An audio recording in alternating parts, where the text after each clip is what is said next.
भारत ने जब से चीन को लेकर अपना रुख कड़ा किया है, तब से दुनिया के तमाम देश भारत के नक्शे कदम पर चलने लगे हैं। भारत के नक्शे कदम पर चलते हुए फिलीपींस ने चीन को झटका दिया है। दरअसल जिस तरह से साउथ चाइना सी में चीन मनमानी पर उतर आया है, उसको देखते हुए फिलीपींस के राष्ट्रपति रोड्रिगो ने बड़ा बयान दिया है और चीन को यह संदेश दे दिया कि वो देश की संप्रभुता से किसी तरह का कोई समझौता नहीं होने देंगे। इतना ही नहीं, उन्होंने यह भी साफ कर दिया कि वो साउथ चाइना सी में गश्त करने वाली नौकाओं और कोस्ट गार्ड को वापस नहीं बुलाएंगे। फिलीपींस के राष्ट्रपति रोड्रिगो ने चीन को ललकारते हुए कहा कि मैं चीन को यह बताना चाहता हूं कि हमें कोई युद्ध नहीं लड़ना है, लेकिन चीन ये चाहे कि हम जलमार्ग छोड़ दे तो ये नामुमकिन है। फिलीपींस के विदेशी मामलों के विभाग यानी DAF ने पेंचिंग की समुद्री मिलिशिया की अवैध उत्पत्ति को लेकर कई बार राजनयिक विरोध भी किया है।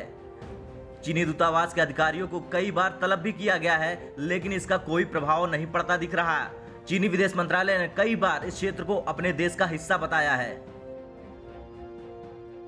बता दें, भारत ने जिस तरह से चीन को उन इलाकों से खदेड़ दिया जहां से वो घुसपैठ करने की कोशिश कर रहा था, तो इसी को देखते हुए फिलीपींस ने भी ये सोच लिया है कि चीन की दादागिरी नहीं चलने देंगे। और फिलीपींस के राष्ट्रपति का ये बयान ऐसे समय आया जब साउथ चाइना सी में चीन की सक्रियता से काफी तनाव है, क्योंकि चीन यहां लगातार समुद्री इलाकों में घुसपैठ करने की कोशिश कर रहा है। हालांकि भारत से दोस्ती के बाद फिलीपींस ने चीन को कई बार सख्त चेतावनी दी है।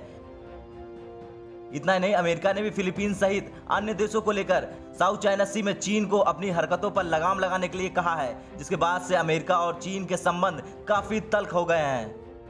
खैर, फिलीपींस के राष्ट्रपति के इस बयान के बाद यह कहना गलत नहीं होगा कि चीन की ग्लोबल गोलबंदी हो गई है, लेकिन चीन तो वो देश है जो कभी सुधर नहीं सकता।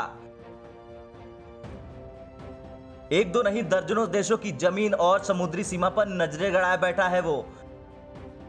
तभी तो वो कभी किसी देश की वायु सीमा को लांघ देता है, तो कभी वो किसी देश की समुद्री क्षेत्र में घुस जाता है। हालांकि साउथ चाइना सी में चीन अपना दावा ठोकता है। इसके साथ ही वो फिलीपींस के आसपास देशों में भी कुछ क्षेत्रों पर अपना दावा करता रहता है। तभी तो उसने अपने हवाई जहाज कई बार समुद्री क्षेत्र में भेजे हैं। इस क्षेत्र में चीन फिलीपींस के साथ वियतनाम, ताइवान, इंडोनेशिया जैसे देशों के लिए भी दिक्कतें पैदा करता है। ब्यूरो रिपोर्ट, भारत तक।